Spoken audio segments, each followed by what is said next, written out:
Hello guys, आप सभी लोगों का स्वागत है मेरे चैनल एनिमे सेनपाई पर। और आज मैं आपके लिए जुजुत्सु काइसन के सीजन 1 के एपिसोड 3 को हिंदी में एक्सप्लेन करूंगा।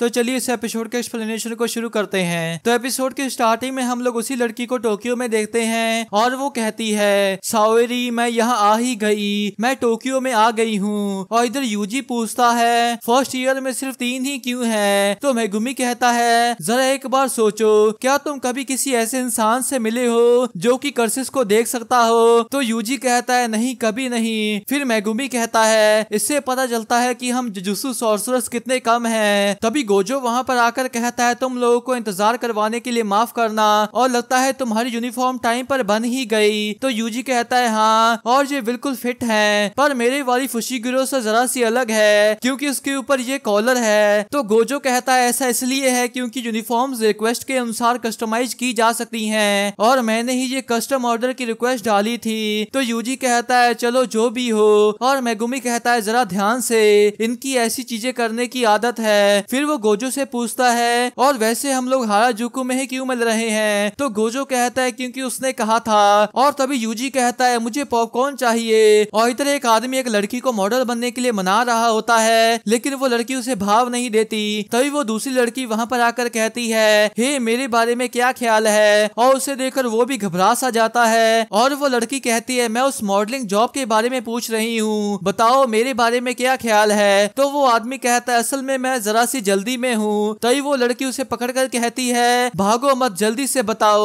और यूजी उसे देखकर कहता है, क्या हमें उससे जाकर बात करनी है? ये जरा सा शर्मनाक लग रहा है। तो मेगुमी कहता है, जरा देखो बोल कौन रहा है। तभी गोजो उसे आवाज मारता है। इसके बाद वो लड़की अपना सामान एक लॉकर में रख देती है और कहती है, मेरा नाम कुगिसाकी नोबारा है, और खुश हो जाओ लड़कों, क्योंकि तुम्हें मेरे जैसी लड़की के साथ वक्त बिताने को मिलने वाला है। फिर यूजी कहता है, मेरा नाम इतादोरी यूजी है। और मेगुमी कहता है, मैं फुशिगिरो मेगुमी हूँ। और उन्हें देखकर नोबारा खुश नहीं होती। और यूजी कहता है, उसने एक बार देखने से ऐसा मुंह बना लिया है। और मेगुमी पूछता है, क्या हम लोग कहीं पर जाने वाले हैं? तो गोजो हंसकर कहता है, क्योंकि अब तुम तीनों एक साथ आ गए हो, और तुम में से 2 कंट्री साइड यानी कि गाँव वाले इलाके से हो, तो इसीलिए हम लोग टोक्यो टूर पर जाने वाले हैं। जिसे सुनकर वो दोनों खुश हो जाते हैं। इसके बाद वो दोनों गोजो को अलग अलग जगहें बताने लग जाते हैं, और इसी बीच वो दोनों आपस में झगड़ने भी लग जाते हैं। तभी गोजो कहता है, अब मैं हमारी जगह बताने वाला हूँ। जिसके बाद वो दोनों ही शांत हो जाते हैं। और गोजो कहता है, हम रोपोंगी जा रहे हैं। जिसे सुनकर वो दोनों अपने मन में बहुत ही अच्छी अच्छी जगहें इमेजिन करते हैं। पर गोजो उन्हें एक वीरान और कर्स बिल्डिंग के पास ले आता है, और वो दोनों गुस्से में कहते हैं, तुम तो बहुत ही बड़े झूठे हो। फिर गोजो कहता है, यहाँ नजदीक एक बहुत ही बड़ा कब्रिस्तान है, और उसकी वजह से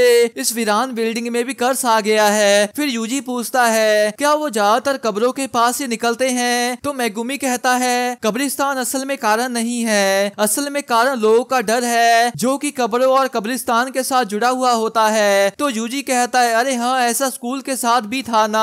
तभी नोबारा कहती है, रुको जरा, क्या इसे इतना भी नहीं पता? तो मेगुमी कहता है, असल में बात ऐसी है कि, और फिर वो उसे यूजी की फिंगर खाने वाली बात बताता है। तो नोबारा कहती है, ये तो सच में कितना घिनौना है। तभी गोजो कहता है, मैं देखना चाहता हूँ कि तुम दोनों कितने काबिल हो, इसलिए इसे एक फील्ड टेस्ट की तरह देखो। नोबारा, यूजी, तुम दोनों अंदर जाकर बिल्डिंग के अंदर की कर्सिस को खत्म करोगे। फिर यूजी कहता है, लेकिन मुझे तो लगा था कि सिर्फ कर्सिस ही दूसरे कर्सिस को खत्म कर सकते हैं, और मैं अभी तक जुजुत्सु इस्तेमाल नहीं कर सकता।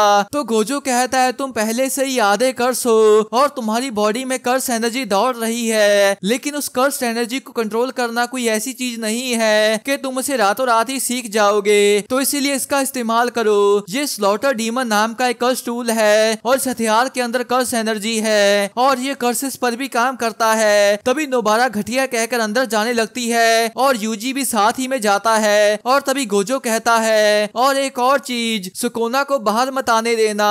अगर तुम उसका इस्तेमाल करोगे तो तुम सभी कर्सेस को चुटकी भर में ही खत्म तो कर दोगे, लेकिन इससे आसपास के इंसानों को भी खतरा हो सकता है। तो यूजी कहता है, ठीक है, मैं सुकोना को नहीं आने दूंगा। तभी नोबारा कहती है, जल्दी चलो। फिर यूजी उसकी ओर चला जाता है, और वो दोनों उस शटर को खोलकर अंदर आ जाते हैं। और इधर मेगुमी कहता है, मुझे लगता है कि मुझे भी साथ जाना चाहिए था। तो गोजो कहता है, अपने आप पर ज्यादा जोर मत डालो, क्योंकि तुम अभी तक पूरी तरह से ठीक नहीं हुए हो। और मेगुमी कहता है लेकिन किसी ना किसी को तो इतादोरी पर नजर रखनी ही होगी। तो गोजो कहता है ये सच है, पर इस बार हम लोग नोबारा को टेस्ट कर रहे हैं। और नोबारा कहती है क्या सरदर्द है, आखिर मुझे टोक्यो आने के साथ ही कर्सिस से क्यों निपटना पड़ रहा है। तो यूजी पूछता है क्या तुम यहाँ पर कर्सिस को खत्म करने नहीं आई। तो नोबारा कहती है चलो समय बचाने के लिए अलग अलग हो जाते हैं, मैं सबसे ऊपर के फ्लोर से लेकर नीचे के फ्लोर तक हर एक फ्लोर पर ढूंढती आऊंगी और तुम नीचे से स्टार्ट करो और इसे जल्दी से खत्म करते हैं और उसके बाद हम लोग सुशी खाने चलेंगे।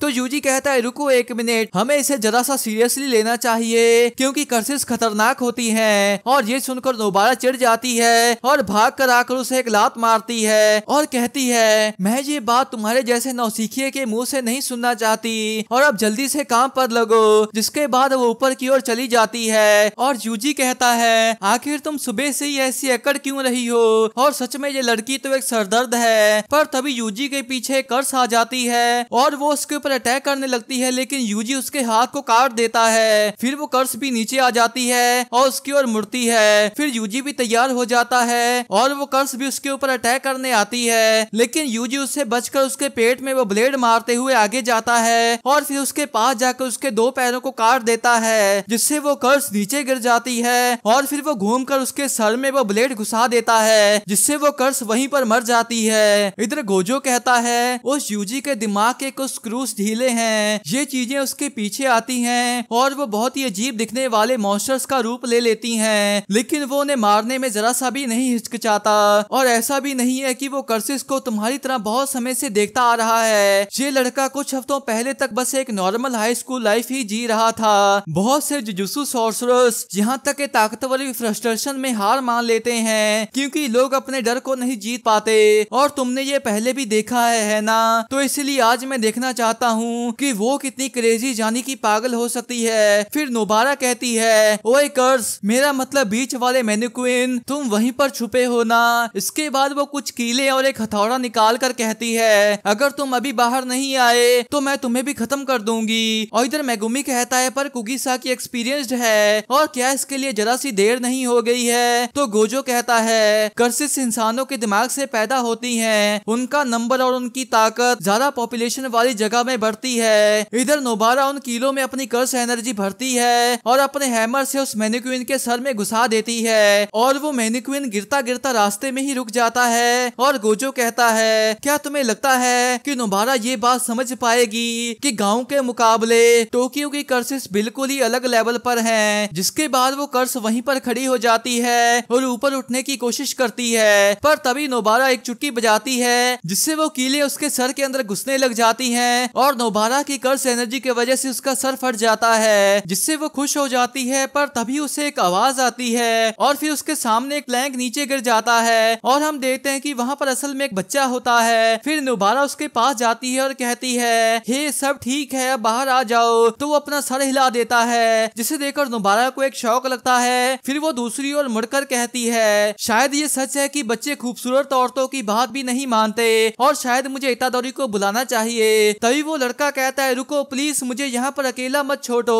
तभी उसके पीछे से कर्स आकर उसे पकड़कर ऊपर उठा लेता है और नोबारा भी अटैक करने लगती है, पर तभी वो रुक जाती है क्योंकि वो कर्स उस बच्चे को एक शील्ड की तरह यूज करता है और फिर वो उसकी गर्दन पर अपना नाखून रख देता है। और नोबारा शौक हुई कहती है ये कर्स समझदार है क्योंकि वो उस बच्चे को एक बंधक की तरह इस्तेमाल कर रहा है। और इधर गोजो कहता है लेवल से मेरा मतलब उनकी कर्स एनर्जी से नहीं है, वो उनकी चालाकी के लिए है। जिन मॉन्स्टर्स के पास समझदारी होती है वो हमेशा तुम्हारे आगे बहुत मुश्किल चॉइसेस रखते हैं, जहाँ पर इंसानी जिंदगियों का वजन एक तराजू की तरह बैलेंस कर रहा होता है। और इधर नोबारा गुस्से में कहती है नहीं नहीं नहीं, ये कर्स इतना स्ट्रॉन्ग भी नहीं है, ग्रेड 4 या शायद लोअर 3 तक होगा, पर उसे भी इस बात का पता है इसलिए उसने बंदी बनाया है। शांत हो जाओ नोबारा, अगर मैं मरी तो वो बच्चा भी मारा जाएगा, लेकिन अगर वो बच्चा मरा तो मैं नहीं मरूंगी और लॉजिकली देखे तो मेरा जिंदा रहना ज्यादा बेहतर होगा, मुझे जिंदा रहना होगा। पर तभी वो अपने सभी हथियार फेंक देती है और कहती है देखो मैं निहत्थी हूँ तो अब उस बच्चे को जाने दो, जिसे देखकर वो कर्स मुस्कुरा देता है। और नोबारा मन में कहती है मैं बहुत ही बड़ी बेवकूफ हूँ, उसका उस बच्चे को छोड़ने का कोई भी इरादा नहीं है और काश मैं साउरी को आखिरी बार देख सकती। पर तभी यूजी का हाथ वहाँ पर आता है और वो कहता है अरे लगता है मैंने इसे मिस कर दिया। जिसके बाद वो दीवार तोड़कर अंदर आता है और वो कर्स उस बच्चे को आगे करता है, लेकिन यूजी उसके हाथ को काट देता है और बच्चे को पकड़कर उसे किक मारता है और पूछता है क्या तुम ठीक हो, तो वो अपना सर हिला देता है। पर तभी वो कर्स वहाँ से भागने लगता है और नोबारा कहती है मैं उसे जाने नहीं दूंगी, इतादोरी जल्दी से मुझे उसका हाथ दो। इसके बाद वो कर्स बाहर आ जाता है और मेगुमी कहता है मैं इसे खत्म करता हूँ। तो गोजो कहता है रुको। इधर नोबारा उसके हाथ पर अपनी स्ट्रॉ डॉल रखती है और अपने कीलों में कर्स एनर्जी डालकर कहती है स्ट्रॉ डॉल टेक्निक रेजोनेंस, जिससे उस कर्स को एक शॉक लगता है और उसके अंदर से बहुत सारी कीड़े निकलती हैं, जिससे वो वहीं पर खत्म हो जाता है और वो बिल्डिंग भी कर्स एनर्जी से आजाद हो जाती है। और गोजो कहता है बहुत अच्छे, तो वो सच में क्रेजी है। और इधर नोबारा कहती है आखिर हम जीत गए। फिर नोबारा अपने पास की स्टोरी बताती है कि जब वो फर्स्ट ग्रेड में थी तब साओरी टोक्यो से उसके गांव आई थी और वो एक डॉल के जितनी क्यूट थी और एक नन के जितनी दयालु भी, लेकिन फिर भी साओरी को गांव वालों ने गांव से बाहर निकाल दिया। उन्होंने कहा कि वो हम गांव वालों को नीच समझती है, उन्होंने उसे एक बुरा इंसान बना दिया और फिर आखिर में गांव से बाहर निकाल दिया।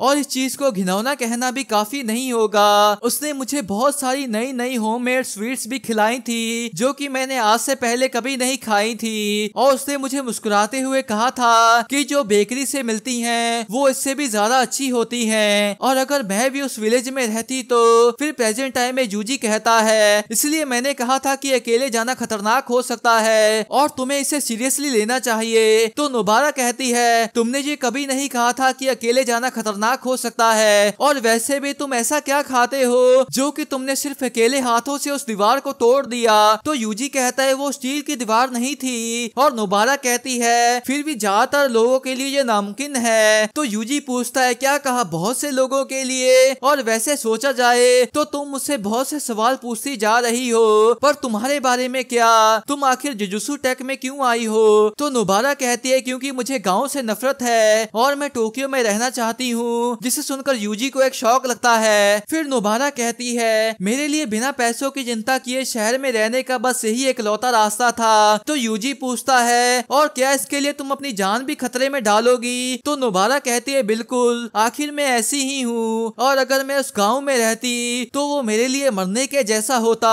फिर वो बच्चे के सर को सहलाकर कहती है और वैसे मैं तुम्हारी भी एहसानमंद हूँ, क्योंकि अगर मैं यहाँ पर मर जाती या अकेली बच जाती तो मेरा फ्यूचर बिल्कुल भी ब्राइट नहीं होता, तो इसलिए शुक्रिया। इसके बाद गोजो और मेगुमी उस बच्चे को उसके घर छोड़ देते हैं। फिर गोजो उन दोनों के पास आते हुए कहता है हमने उस बच्चे को उसके घर छोड़ दिया है तो क्यों ना अब हम लोग जाकर कुछ खा लें। तो यूजी कहता है मैं स्ट्रीक खाऊंगा, और नोबारा कहती है मुझे सुशी चाहिए। तो गोजो कहता है सब मुझ पर छोड़ दो, और मेगुमी तुम्हें क्या चाहिए, लेकिन मेगुमी बस अपने फोन में ही बिजी होता है। फिर गोजो कहता है तो ठीक है हम तीनों ही चलते हैं। फिर नोबारा कहती है अरे हाँ मैं अपना सामान तो लॉकर में ही भूल गई, और इतादोरी तुम जाकर मेरा सामान लेकर आओ। तो यूजी कहता है लेकिन मैं ऐसा क्यों करूंगा, मुझे तो लगा था कि हमारा हिसाब बराबर हो गया। तो नोबारा कहती है लेकिन हम लोग मेरी कर्स्ड एनर्जी की वजह से ही जीते हैं। तो यूजी कहता है और मेरी रॉ स्ट्रेंथ का क्या। तो नोबारा कहती है अच्छा वो वाली जो कि तुम्हें अजीब चीजें खाकर मिली है। तो यूजी कहता है हे ऐसा नहीं है, सही कहा ना फुशिगिरो। लेकिन मेगुमी चुप होता है और यूजी पूछता है क्या बात है फुशिगिरो। तो मेगुमी कहता है कुछ नहीं, और गोजो कहता है वो गुस्सा है क्योंकि उसे कर्ज को खत्म करने का मौका नहीं मिला।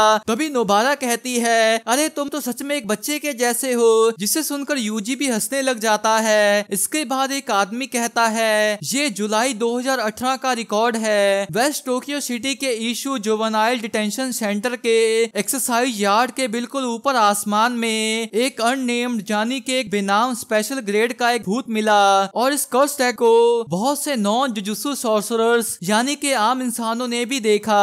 इमरजेंसी की वजह से जुजुत्सु टैग के फर्स्ट ईयर्स को वहां पर भेजा गया और उनमें से एक मारा गया, और इसी के साथ ये एपिसोड एंड हो जाता है। तो गाइस मैं होप करता हूँ कि आपको ये एक्सप्लेनेशन अच्छी लगी होगी। अगर आपको ये एक्सप्लेनेशन अच्छी लगी है तो इस वीडियो को एक लाइक कर दें और नीचे कमेंट भी जरूर कर दें। नेक्स्ट एपिसोड की वीडियो कल आ जाएगी, तो अगर आप उसे मिस नहीं करना चाहते तो इस चैनल को जरूर सब्सक्राइब कर लें। तो मिलते हैं एक और नई एक्सप्लेनेशन वीडियो के साथ, तब तक के लिए टाटा बाय बाय।